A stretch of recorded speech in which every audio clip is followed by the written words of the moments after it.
Hey. Hey, how are you? I'm great. I'm great. Good afternoon. Good afternoon. Hey, Juneteenth family. We are here on a Thursday afternoon with our in-house CPA and financial lit coach and advisor, Renee Waquena.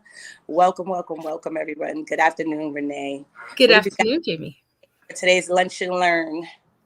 So today we're talking about the last part of our series on how do we grow our money? What are we doing for our children to get them through college? What are we doing with our own retirement money?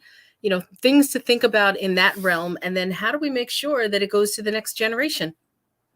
I love it. Beautiful. Well, I'm going to pass the mic over to you and step down. And I'm looking forward to what you have to teach us. Thank you. Awesome. So I'm just going to recap for what we did the first two sessions back on November 11th, if you didn't catch it. Also back on November 18th, if you didn't catch the second one. But what we're doing is building our financial house. And just like any other house, our house has to be strong from the bottom up. And it has to have walls that are strong. It has to have a roof that's strong before you put the interior stuff in and before we move in. So that's what we did in the first couple of sessions. And this is the icing on the cake to close out the formation of the house. So we spoke about understanding the money coming in and going out. We spoke about proper protection with life insurance, and life insurance is used for many different purposes, but also there's many different types of life insurance. And then we spoke about getting out of debt, because debt and being in debt is the single biggest theft of wealth. And then we also spoke about a little bit, we touched on having an emergency savings account. 3 to 6 months of whatever your living expenses are, you should have that in a bank account that's liquid, meaning you can just run into there and get it out quickly as you need. No notice. It's liquid and available to you very, very easily. Just in case something happens, we lose our job, someone gets sick, we can't go to work, whatever happens, major house expense, maybe you get a flat tire, a boiler breaks, anything like that. We want to have enough money in the bank that we can go and run and get our own money as opposed to borrowing from somebody else. So we don't like to borrow from other people because now we just owe somebody else. So what we're doing is pulling from ourselves. So it's our rainy day savings. But now our next step is let's jump in and figure out, we work every day. We work for ourselves, we work for other people, but we have goals in life. We want to send our children to college if we have that. We want to buy a home. A lot of people, it's the American dream, right? We want to have a home. We want something we can call our own. We want to buy a car. We want to take a major vacation. It could be anything. Or how about your parents have to come back and live with you because maybe they weren't able to plan properly, or circumstances happen where they just weren't able to retire or they're sick. So instead of putting them in a home somewhere, we love our family members, the older ones. We want to bring them and live with us. Maybe you need to put an extension on your house. So how do we do that? As we go to work every day, yes, we have to pay our home expenses and we have to pay a little bit of other things, other debt, and just daily living things. It costs a lot to be alive. But what we want to do is be saving for major events. So I'm thinking about 5+ years. 5 years to 10 years might be, I want a house. It could even be 1 to 3 years, you want a house. But what do we do? When we go to work, our employers offer us ways to save for retirement. Now, we've all heard of pension. A pension is something that your employer offers you for your years of service. You've been committed to them. You show up every day. You do all the work they ask you to. Sure, they pay you a salary, but what happens when you're older and you can't work anymore? A pension is something that they've been saving for all these years while you worked, so that when you're ready to retire, they then turn that money over to you. Now, they could turn it over to you in one big check called a lump sum, or they could turn it over to you in monthly payments, which means they're going to continue to pay you for as long as you live. And there, it gets a little bit more complicated. You can choose how they're going to pay you. You can also choose what to do with that money. You could leave it there. You could move it somewhere else. But what I do is I sit with people and I help them understand what their options are. When you first get a job, your employer hands you a big packet of papers and says, fill these out, give them back to us. Here's your ID card. Well, does anybody really understand what's in that packet of papers? Probably not. And what do? You ask the guy who's sitting next to you, who's also being hired at the same time. And he didn't know what to do either. So you wing it. or you take it home and you ask somebody else, but you're probably asking somebody else who guessed at it. So instead of doing that, people will sit with me and will walk through and say, well, this is what this can do for you. This is what that can do for you. And this is what you want to be thinking. So we're talking about money that we could be saving through our employer or while we're working. So there are options through your employer. Now, this is separate from the pension. Most places you don't have to contribute to the pension, except if you're a teacher, a fireman, a policeman.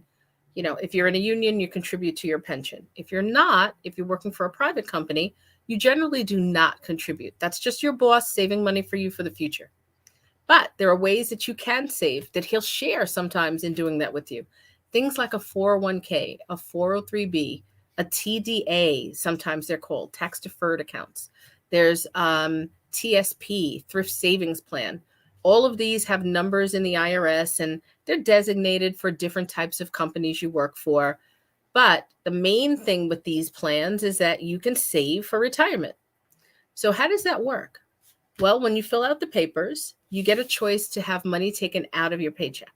That money coming out goes into an account that's separate from you and everybody else. Your money is not commingled with everybody else. No matter what happens, you have an individual account that your employer has opened up for you.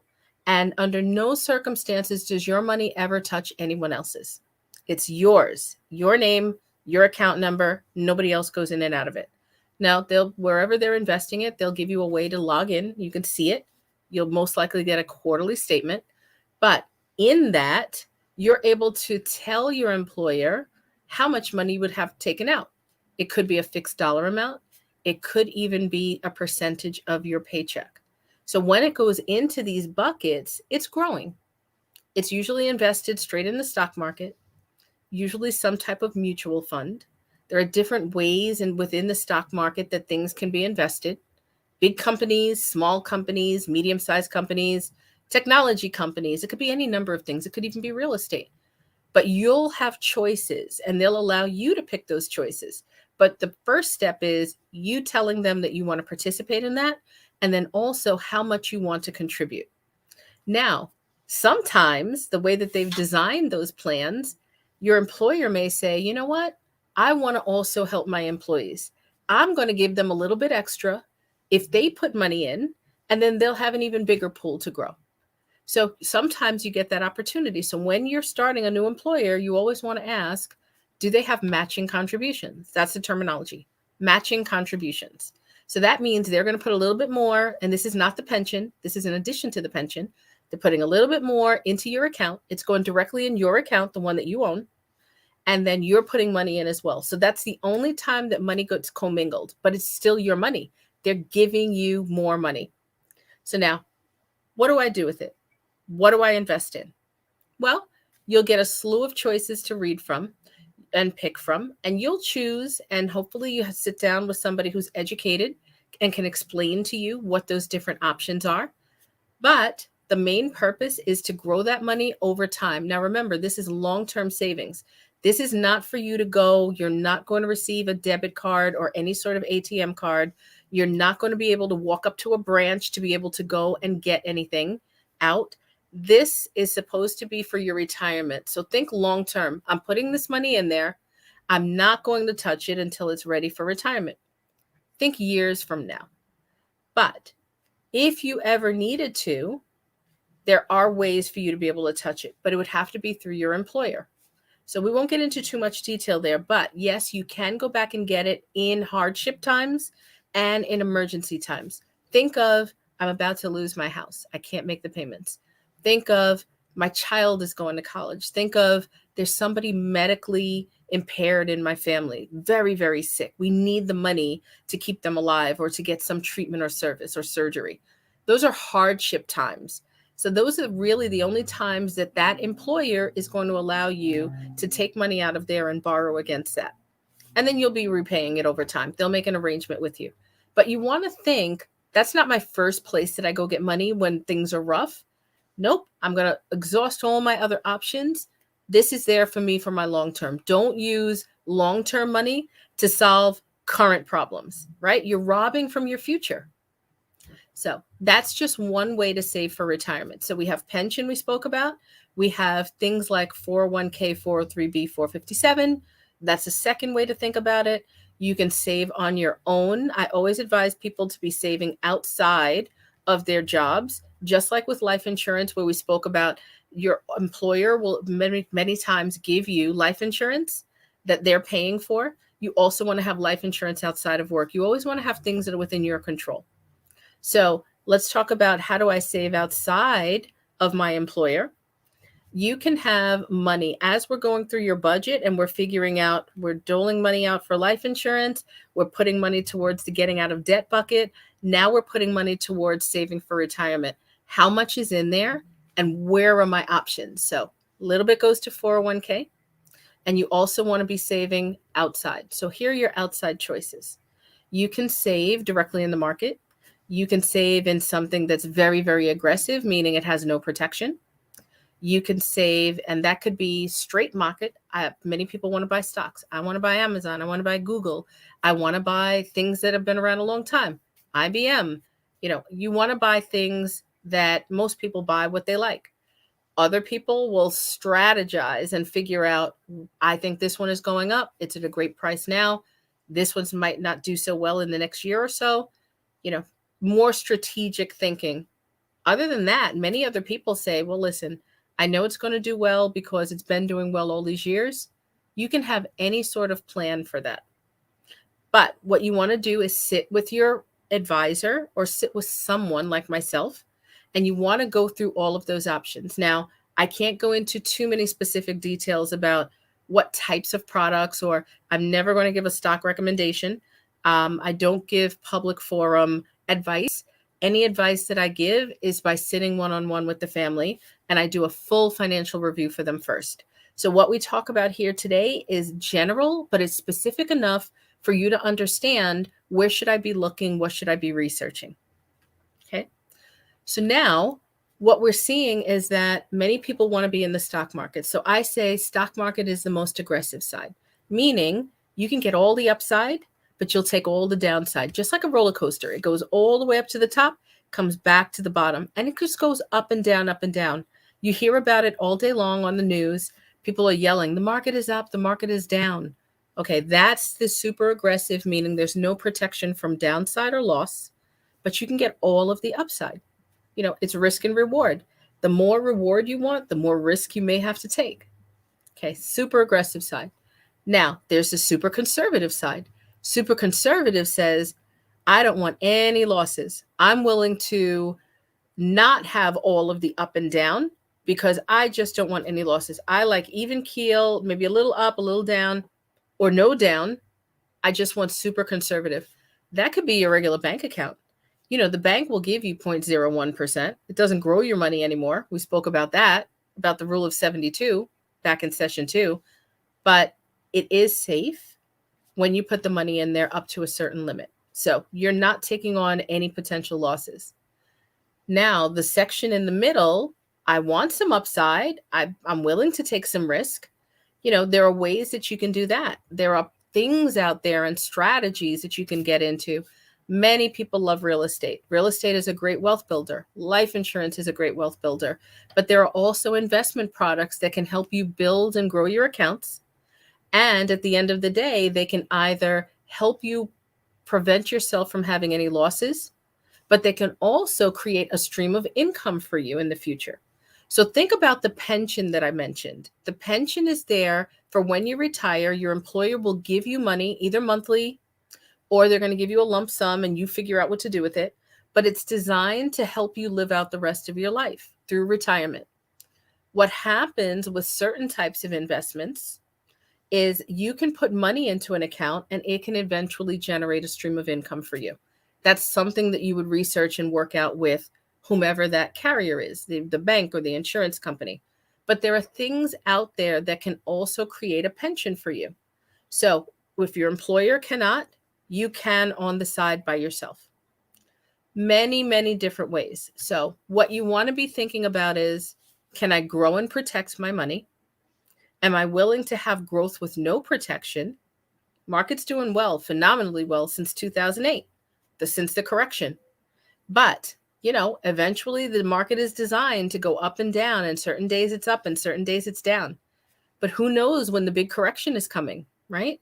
So there's things that you can invest in to make sure that you have money in the future. Nothing is guaranteed unless you're in a contract with a bank or an insurance company and they're providing you with guarantees. It'll be expressly written. There'll be no confusion. You clearly understand before you go into that. So what do we want to do? One is pension. Another is 401k, 403b. We're saving. We also have other investments that we spoke about. You can have liquid stuff. There are more things than just the bank account. You can have mutual funds. They're very liquid. You can have exchange traded funds. There are very many options out there. Now, the other option is waiting for Social Security. Now, we know that Social Security was designed years and years ago to help supplement your income when you're in retirement. But Social Security and the cost of living and inflation by itself has gone up so much that it's almost impossible to live solely off of Social Security. And there are more people living, and they're living longer.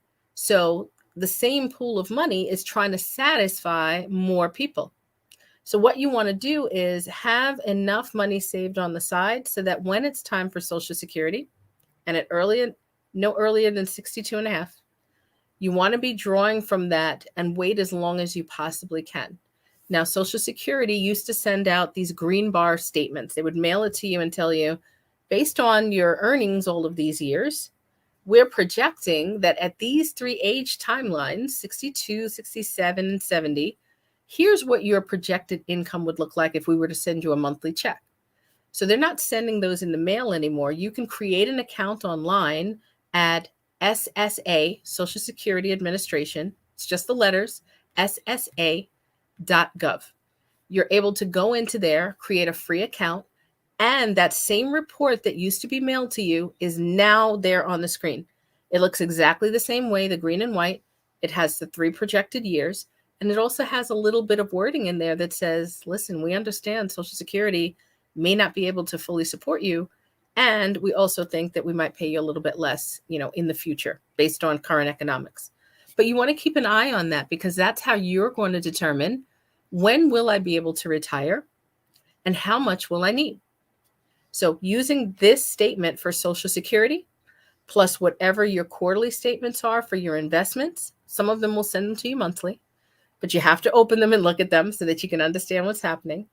And then your pension, if possible. Some employers don't even offer pension. Those 3 things together, your investment pool, is what's going to help you calculate whether you're ready to retire and at what age. Now, some of us want to retire at 30, at 40.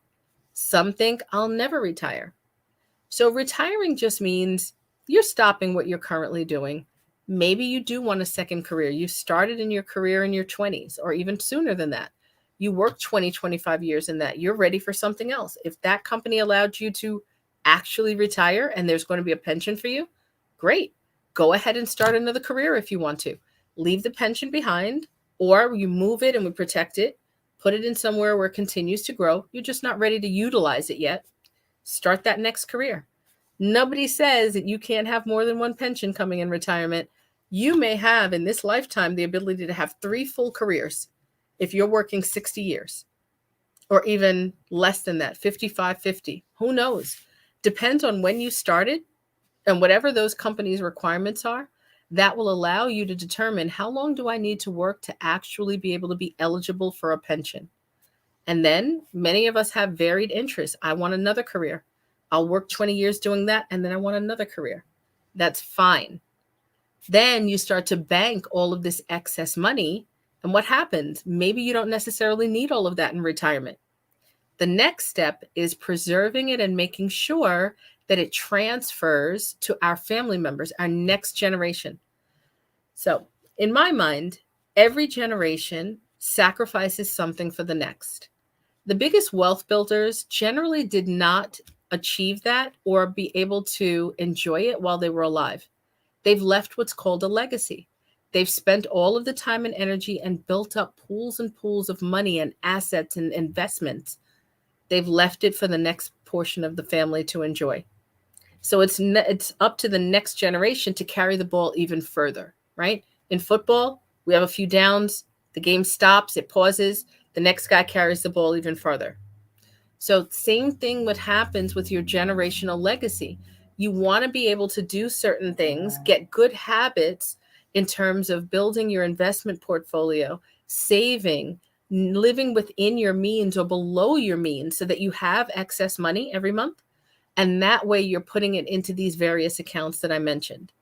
Now, once that happens, before you pass away, we want to talk quickly and lightly about wills. How do I make sure that money goes to certain family members or certain organizations, certain charities, certain churches? What do I want to happen to the things that I've accumulated while I'm alive after I'm gone? So there are things called wills. They're legal documents. And for this, you need a company that handles legal transactions, legal documents. It's generally an attorney. Now, these days, there are companies that have attorney services. There are attorneys sitting in the background. But you'll understand what I'm talking about because you've seen them. They have monthly subscriptions, but you can also still go directly to an attorney who handles something called a will. Now, a will identifies and documents all your final wishes. Now, this is for you and you alone.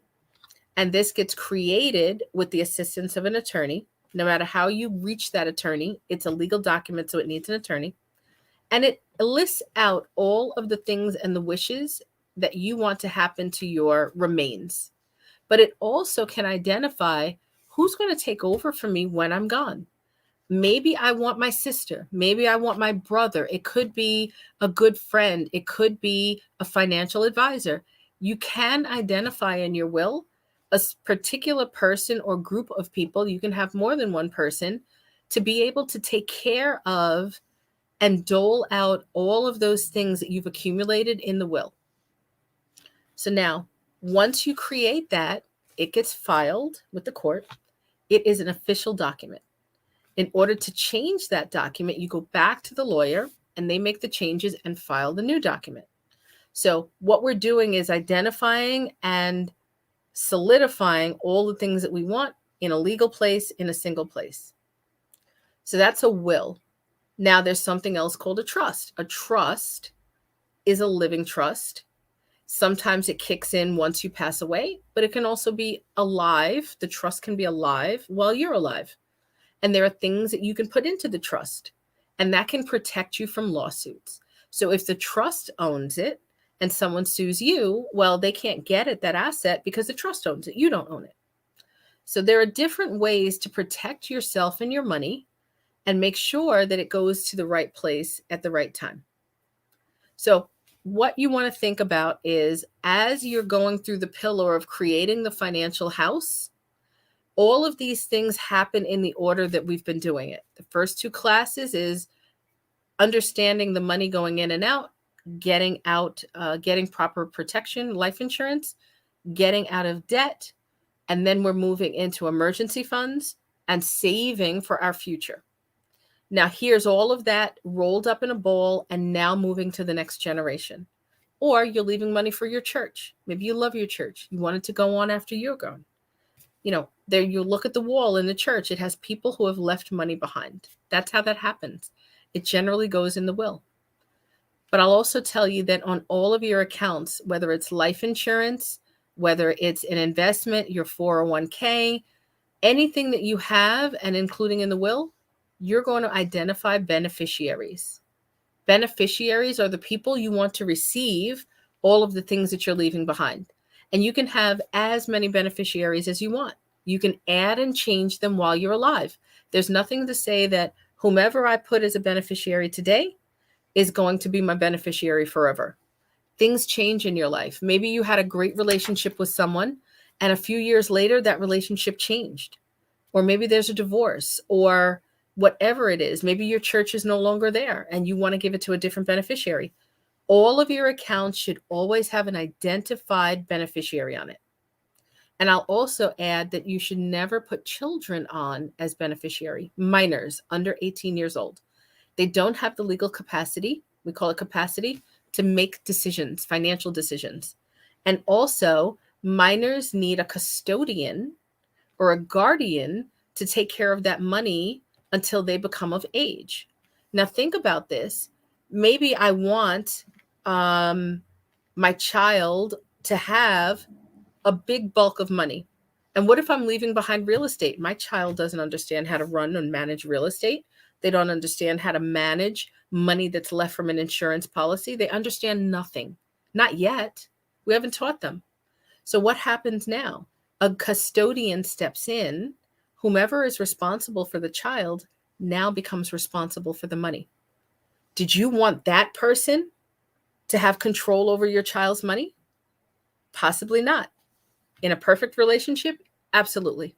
I trust that they're going to do all of the things that I wanted to happen with that money for the child. But what if it wasn't? What if it's a bad relationship where you don't have that co-responsibility or that friendly relationship with the child's parent? And it doesn't have to be your child. It could be somebody else's child. It could be a niece. It could be a nephew. What if that child is not of age? Now someone else has control of that money. They get to do what they want with it. So what you want to do is be speaking to your banker, your personal advisor, your attorney about custodial accounts and what happens, and trusts, to set up accounts and entities so that it can control the money until the child is of age. Now, the trust, you give the trust instructions as well in its own document. And you'll identify, here are the assets that are going into there. Here's what I want to happen with that. There'll be a trustee. You can identify who you want to manage the trust. So now you're still in control. You're able to make sure that the money that you're leaving behind goes to the appropriate person. Now, you can do this in a couple of different ways, but I'll just advise or just mention that all accounts should have a beneficiary, and all accounts, if they're not joint, should have some sort of transfer on death. It's called TOD. This way, the person who is meant to receive it can receive that account without having to go through court. Anytime that you pass away and there is no will established, the courts cannot find that you created a will at any point in time, even if it was old, means that all of your belongings go to court until they identify somebody to go through your belongings, meaning your assets, your investments, your real estate, whatever it is, your life insurance policies. If there's no beneficiary, if there's no will, it all goes to court. Court will then appoint somebody to go through your final wishes, if they can figure out what they are, and dole out and figure out where all of the assets are going to go. And that can be hung up in there for a very long time. So you don't want to pass away without a will. It's called intestate. Make sure that you identify your final wishes and you get them notarized and have a witness sign it. And it needs to go through an attorney. So do it the proper way for whatever your state is. Each state may have a different law, which is why I'm being pretty generic. But in general, the wills work the same way, beneficiaries work the same way, and the titling of the accounts work the same way. You don't want to lose everything that you've worked so hard for all these years. So think about those things. Reach out to an attorney today if you have not created a will. And if you're even considering a trust, or even ask them, what's the difference between the two? What do I need to know? When would I use one versus another? As you get older, sometimes you need a trust. You need to put assets into there for certain reasons. So you want to be able to have somebody in your corner who's fighting for you financially. You want an advisor in your corner who is with you throughout your life. And you want them to be able to reach back out to you throughout your life, because life changes. When you first come out of college, maybe that's your first job. You need to have different conversations. Maybe now you're getting married, you're having children, you're at a different stage in your life. You're now accumulating assets. All of these different times in your life, you need to have some confidant, a financial confidant that you can rely on to ask you all of the important things and to guide you and make sure, am I overpaying in taxes? Are there ways that I can strategize that the IRS allows you to use? Absolutely. But you need somebody to help you figure that out. I want to have a business. What does that mean? How do I protect myself? Your advisor can help you with that as well. So there are people like myself, and Jamie will put my Calendly link into the chat so that I'm easily accessible. But my team helps people understand all of what I've done in these 3 sessions. And these 3 sessions are really important because some people are very much afraid of money. They don't even open the statements when they come. And I'll tell you, for those people who say, I have a guy, I have an advisor, well, does he ask you the important questions? How often are you meeting with him? Is he speaking about tax strategies with you? Ways for you to implement making sure that you can retire and not go back to work unless you want to, and in the timeline that you want to. We're living longer. We need a lot more money to be able to live. You need somebody earlier on in your life to figure these things out with you. And that's what my team does. So when you book an appointment and a time with us, and there's no cost for your initial session, there's ways for us to help you figure out whatever your goals are and identify all that's out there in the world for you to be able to take advantage of. So we sit and one-on-one, we sit with you, your family members as well, because we want all of you to be financially literate. There's no point in trying to help one portion of the family and the rest don't understand what's going on. Now is the time for us to take control of our own finances. And how do we do that? We sit with a coach, and we have everybody in the family sit with the coach so that they all understand how money works and how not to be taken advantage of. Because really, there's no place else, and you can Google endlessly.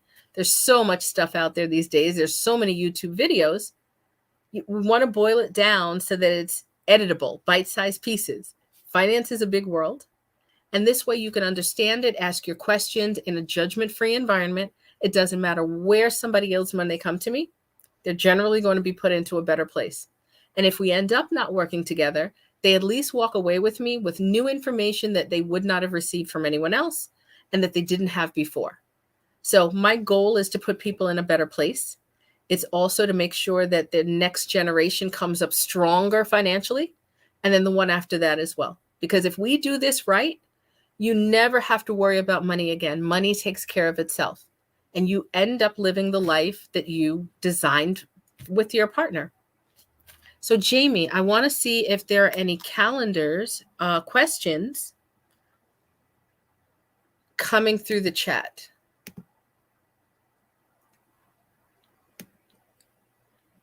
So let's look.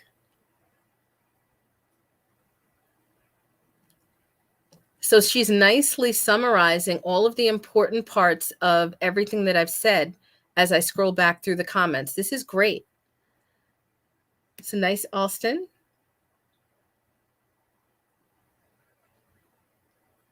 Okay, so I think I must be answering most of the questions. I'm not seeing new questions come through. Jamie, do you have any other questions? Or Athenia's here. No, that's actually me. It's I'm under Athenia's picture. Give me 1 second. I am popping back in. Oh, why is it not showing my picture? Oh, how about I put my camera on? That would be nice. So yes, I was kind of just summarizing what you were sharing in the things that popped out at me. And honestly, you're doing such a great job right now. I don't have questions because you're answering them so thoroughly, and actually, I'm grateful for the way you're explaining it. A lot of times I can become overwhelmed in financial conversations, and I'm not sure if that's the experience for the community out there. I sure hope so. But I just like it's so clear the way you're laying it out that I'm able to follow it. And let me see. So what I would ask, because I definitely did not want to confuse anyone, because you see where I put the 401k and other Ks, and then I realized it's a 403b. So then I back and I said 401k or 403b. Would you just clarify that a little bit more for folks and for me as well, so that way I've never actually heard of a 403b. So yeah, I would love to know more about that. Yeah, so in the IRS code, they have little sections for everything because their code is huge. So in the section where it speaks about retirement plans, the numbers that I mentioned are the sections of their code. So 401k is offered by a company that is a profitable company. So think of a bank, think of corporate private companies. It could be IBM. It really depends on the type of company. A 403b is a not-for-profit company. So it could be truly not-for-profit. It could be somebody in a union. It could be nurses. It could be doctors. It could be teachers. So those companies, the employer is not necessarily designed to make money, whereas the 401k company is. The 457, they're generally municipalities, police officers, sometimes teachers. They all are sort of similar. 457 has a little bit of a nuance. A TDA, a tax deferred arrangement, teachers generally have that. They call it their tax deferred accounts, their tax deferred money. You're putting money in, and generally it'll be taxable later in the future when you retire. There's a TSP, thrift savings plan. That's generally for government employees, military, state employees, federal. Works similarly. And I think I mentioned 457. Police officers have that, and sometimes some teachers will have that. They're all in the same section of the IRS code, little bit of a nuance under each one. But the general rule is that for the IRS to allow you to not pay taxes today and pay them later at retirement, that's called tax deferred. You must leave it and not touch it until 59 and a half. Gotcha. Now, under certain circumstances, you can get it. But if you're taking it out before 59 and a half, there's generally a 10% penalty because you touched it too soon. Gotcha. And then on top of that, you're going to pay the taxes that they didn't take out before out of your paycheck. So it's a double whammy. So that's why I say you can accumulate money in your 401k, but in times of hardship, make that the last place that you go. Look at all of your other options, first of all, your savings and your emergency money, because they won't have the penalty usually. This will, because you're under 59 and a half. Now, after 59 and a half, yes, you can use it.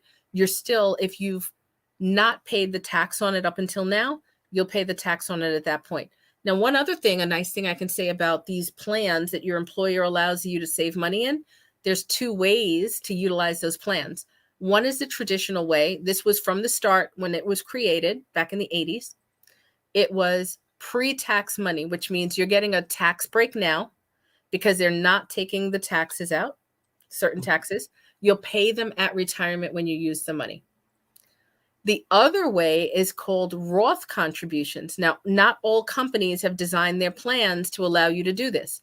Roth Contributions, similar to a Roth IRA that you hear of outside, which allows you to save money after tax, but there's a limitation. You could save up to $6,000 a year. Unless you're over 50, you get an extra $1,000. Inside of your 401k, 403b plan, if your company has designed it to allow you to do that, you can contribute after tax money. Your employer can still match, but think about this. Now you're growing an even bigger amount of money, maybe $19,000, $20,000 a year, no taxes in the future. Got you. So that's called a Roth contribution inside of your 401k plan, or traditional, where you'll have to pay tax later. But there's also a Roth that you can use that's outside of your employer. I'm hearing just what I wrote down there to suggest to get a financial advisor, because there are a lot of different the jargon sometimes can lose people. It's almost like law to a certain degree, and all of those different angles and the things that are important for people to know while trying to grow their money, because the smallest bit of info that could be wrong could have us, going in the opposite direction. So absolutely, I'm hearing the need for us to all have a financial advisor in our lives. I can hear the need for it. Absolutely. And it can become complicated because there's so much out there. But look at all of that I've explained, and I try to break it down simply for people to understand. Because while it's college level information, you can break it down into bite-sized pieces to make somebody understand it. And now your relationship with money changes because now you feel more confident about it. It's not so scary, right? So you're not afraid to open the bank statements now. You're not afraid to ask the questions and maybe Google a little bit. And everything that I've said, you can Google and you'll find it all. There's many different sources on there. However, if you don't have the time to do that, that's when you sit with somebody like me, a coach. And this also, if you're super busy in your life, you've got a specialty doing something else and you have a daytime job, you've got a family to take care of. Do you have time to Google? No. So there's somebody who already knows all of this. That's why you go to a coach. And then when a lot of us are Googling, we're Googling possibly for things that are for our business that are on the other side of it, the things that actually make it function or move or actually work. So it's like that time is still not necessarily there, even though I can find some time to Google. But it's almost like for me, I hear the worth in having someone to support you in that area if you have a lot of other things on your plate. And it doesn't have to be that it's like difficult. It can also just be something else to ease one's own calendar and to help them and manage their money without having to worry about it. I think that's so dope. Yeah, absolutely. And you know, Angela says, is $6,000 a year enough to save for retirement? It's probably not. But if that's all that you have for now, listen, we do what we can while we can. You know, there's a TikTok right now that says, I'm doing my best. Do your best. Do your best until you can do better. And what I'll say to people is sometimes we don't have a spending problem. We just don't make enough to be able to save. So that's where I bring in the conversation of multiple streams of income. What are my options? What should I be thinking about? Can my schedule handle it? Absolutely. We just have to change a few things and prioritize those. It doesn't necessarily mean that people are lazy and they're laying on the couch. Maybe you have 2, 3 jobs to try to make ends meet, but those jobs just can't pay you enough, right? Or you're working one job and it has a lot of overtime and it's still not helping you, or you're exhausted and you're not spending enough time with your family, or it's impacting your health. You know, when we overwork ourselves, what do we neglect? Our doctor's appointments, enough sleep, we don't eat properly, and then our healthcare derides. We get high blood pressure, high cholesterol, diabetes. We get all of the bad things that take us out early. You want to structure your life where you're lean, you're living lean, which means not absorbent. You don't want to go and spend a whole lot of money that you really can't afford, exorbitant. But what you want to do is you want to have income that can support that, plus leave you extra.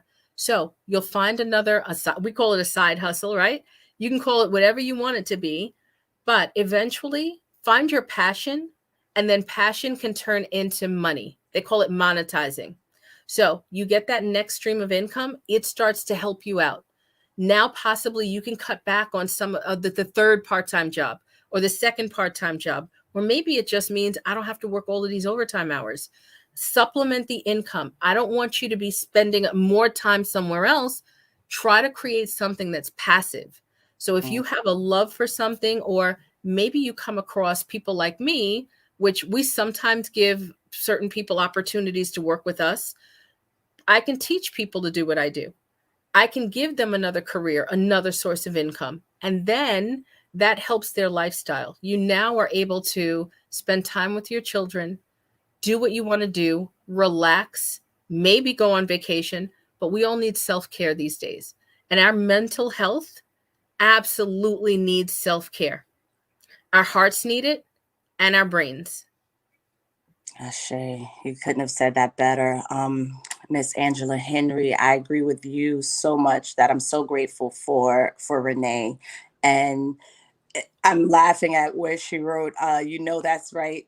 You have to have the right questions for Google, that you can get a bunch of info, but what works for you, like learning how to discern through what it is that Google will give you back. Sometimes it still can't match having a person that comes with the care and concern and provides a person with an angle of even understanding that the conversation of self-care is part of the ease of life. Because that's what I hear that you kind of are really good at, creating ease for people versus dis-ease and helping avoid dis-ease. And yeah. Finding the right fit according to your lifestyle is the issue. You're so right. Miss Henry says as well to you, Renee. Yeah, absolutely. And I'm glad that people like Angela and Shanna are on here and they're listening to this, because you may think you wake up and if you're dreading every Monday, there's something wrong with your cycle.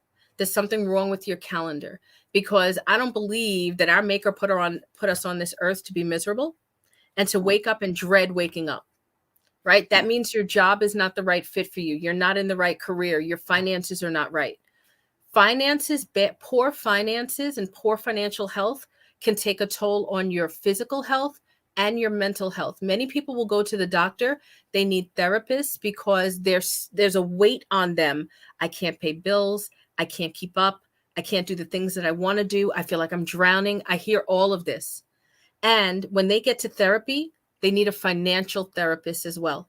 The financial therapist comes in, your shoulders relax. The first meeting you have with us, you feel better because now somebody understands you. We're here to listen and understand what's going on and then help guide you. We're never going to tell you you're doing this wrong. You shouldn't do that. You have to do this. It's more of, let's talk about what you want your life to look like, what your goals are. Let's get you on a path to get there as easy as possible. Beautiful, beautiful. I love that. Well, I know I will definitely be booking my appointment.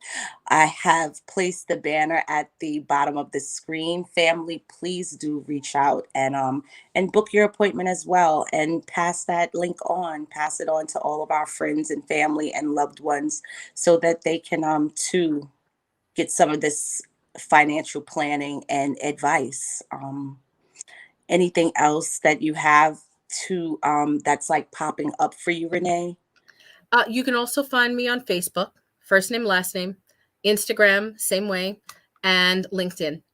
So you're able to reach me in multiple different ways. And I have also a couple of other little videos, but I suggest for people who weren't able to catch session 1 or session 2, they're out there as well. You guys recorded it and placed it. We're talking about different things, but honestly, if you go in the order of what I've said, when we meet, you'll be able to understand why we do things in that order. And your house is now strong. Everybody wants to live in a strong house, right? Ashe. Definitely don't want any shoddy foundations. We know what happens. So folks, just like Renee said, if you go to the video section at the top of the Juneteenth, you can definitely find those. I actually have shared them out onto my Facebook page while you were presenting earlier, Renee. I went ahead and shared them in the order and then shared today's last so that that way they would have an opportunity. My friends and family would have an opportunity to look at it from that way. So yes, Juneteenth family, that is definitely a option that is available for you to go ahead and be able to receive the whole series and watch it even back to back. That way it can all even flow together. And it's almost like it gives our bodies muscle memory. When you watch things in that way or watch them more than once, it's like it starts to soak in more and more each time that we watch it over and over again. Yeah. Binge it like you do Netflix. Exactly. Exactly. Podcast it like you do a podcast. However you want to do it, just do it. It's for your own health and wealth. Absolutely. And I thank you. I love Juneteenth, your series, and all of the events that you put out throughout the year, because it's a nice way for us to be able to help each other and to build a bigger community. So I thank you for that opportunity too. And I'm sure you have more great things coming up. I'm like, yes, she sure does. I'm like, I think Athenia as well. It is definitely one of the jewels, the area where I get a lot of jewels are on this page. So definitely, definitely. Let's see. Is Athenia gonna come in? I think I'm gonna. All She's right. here. Coming. Hey Athenia, how are you today? I'm good. How are you? I'm well, I'm well. We were just speaking about you. Renee was thanking you directly for just all that you do and the opportunity that Juneteenth and these learning labs that you've created and that you allow me to support you on, what it does for the community and what the opportunity that it brings. So I'm glad you came on so that way she could give you your flowers directly to you. Oh, I was listening. I was on the show. It was a great show. So thank you always, Renee. I'm currently on away. So I appreciate you standing in and being present as you always have been for me. So thank you. Renee, again, thank you so much for the last 3 weeks. This has been amazing, and we look forward to bringing you back sometime during Kwanzaa and for the new year as well. Absolutely. Thank you. And I'm looking forward to Kwanzaa this year. Most definitely. I think we all are just looking forward to being a part of the culture and sharing the culture from Juneteenth through all of the educational components that the Black community has to offer. Yes. Thank you, ladies. Thank you. And next week, actually, I don't know if you shared that we're doing another lunch and learn. So we have someone coming to talk about taxes next week. And then so definitely stay in touch, and we hope that you sign up for our email list so that we can continue to keep you abreast of what we have going on. All right. Thank you. Thank you. Thank you again, community. And Renee, can you do me a favor and drop in the comment box your actual link for your calendar? Absolutely. Sister Shana Maeha would like to, she wasn't able to click the link or Okay. get the, thank you much. You're welcome.